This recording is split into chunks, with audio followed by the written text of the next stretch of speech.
আমি advocate Basudeb Guha, Bangladesh supreme court এবং ঢাকা জজ কোর্ট।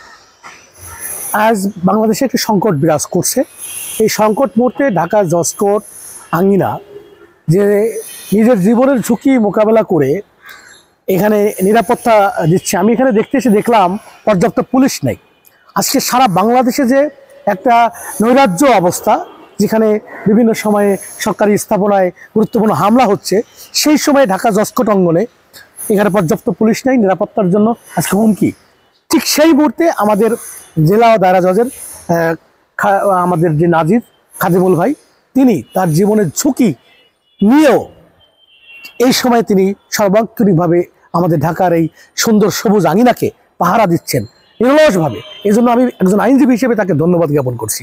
দেখুন, বাংলাদেশের এই সংকটময় ক্লান্তিতে ঢাকা জজ কোর্টের অনেক স্টাফ রয়েছে যারা তাদের নিরাপত্তা দেওয়ার জন্য সর্বক্ষণ এখানে থাকা প্রয়োজন ছিল। আমি সেটা তাদেরকে দেখতে পাইনি। এটা আমার জন্য একটা কষ্টের। যেমন নারায়ণ আমরা দেখেছি বাংলাদেশের বিভিন্ন আদালত অঙ্গনে, বিশেষ করে নরসিংদীতে একটি ঘটনা ঘটেছে। সেখানে জেল ভেঙে অনেক কয়েদিরা পালিয়ে চলে গিয়েছে এবং সেখানে আগুন দিয়ে পুড়িয়ে দিয়েছে। ঠিক সেরকম একটি মুহূর্তে এই ঢাকা জজ কোর্ট, যেখানে আজ সকল বিচার অঙ্গনের সকল বিচার এখানে হয়, সেই জায়গাটায় নিরাপত্তা আজকে অনেকটা প্রশ্নবিদ্ধ।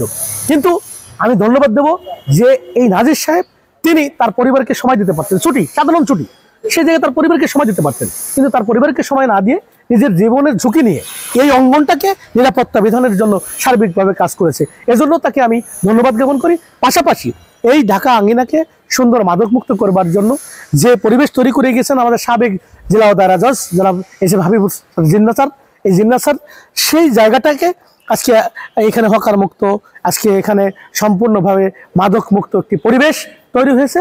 বর্তমান আমাদের জেলা ও দায়রা জজ মাননীয় হেলাল স্যার, তিনিও সেটাকে ধরে রাখছেন বলে আমি একজন আইনজীবী হিসেবে এই দুই স্যারকে ধন্যবাদ জ্ঞাপন করছি। পাশাপাশি নিরলসভাবে যে এই আঙ্গিনাটাকে হকার মুক্ত, চাঁদাবাজ মুক্ত পরিবেশ তৈরি করে এখানে সুন্দর পরিবেশ বজায় রেখেছে। নিজের অনেক হুমকি আছে, তার বিরুদ্ধে অনেক ষড়যন্ত্র আছে, আমরা জানতে পেরেছি। সব ষড়যন্ত্রকে উপেক্ষা করে আমাদের নাজির সাহেব কাজ করেছে।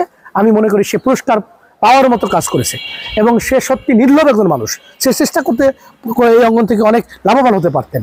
আমরা পূর্বের অনেক নাজিরকে দেখেছি এখানে অনেক লাভবান হয়েছিল, কিন্তু সে সবগুলো বর্জন করে এই সুন্দর নিজের স্বাভাবিক পরিবেশের যে বউ বাচ্চার সময় না দিয়েও এই অঙ্গনকে সবসময় কাজ করে চলছেন। সেজন্য আমি তাকে ধন্যবাদ জ্ঞাপন করি।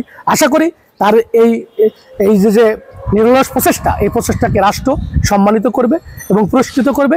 এই প্রত্যাশায় আমি সবাইকে আবারও বলবো, আসুন আমাদের প্রিয় অঙ্গন ঢাকা জেলা জজ কোর্টকে আমরা পর্যাপ্ত নিরাপত্তার ব্যবস্থা করি এবং এই সংকটকালীন সময়ে আমরা যাতে আমাদের এই আঙ্গিনাকে সুন্দর করতে পারি, সেজন্য তাকে ধন্যবাদ জ্ঞাপন করছি। এবং আমি আমার এই দেশের বিভিন্ন প্রশাসন এবং আমাদের ঢাকা জেলা ও দায়রা জজ মহোদয়কে বলবো নিরাপত্তার পর্যাপ্ত ব্যবস্থা করবার জন্য। পরিশেষে আমি সবাইকে ধন্যবাদ জ্ঞাপন করছি। জয় বাংলা, জয় বঙ্গবন্ধু।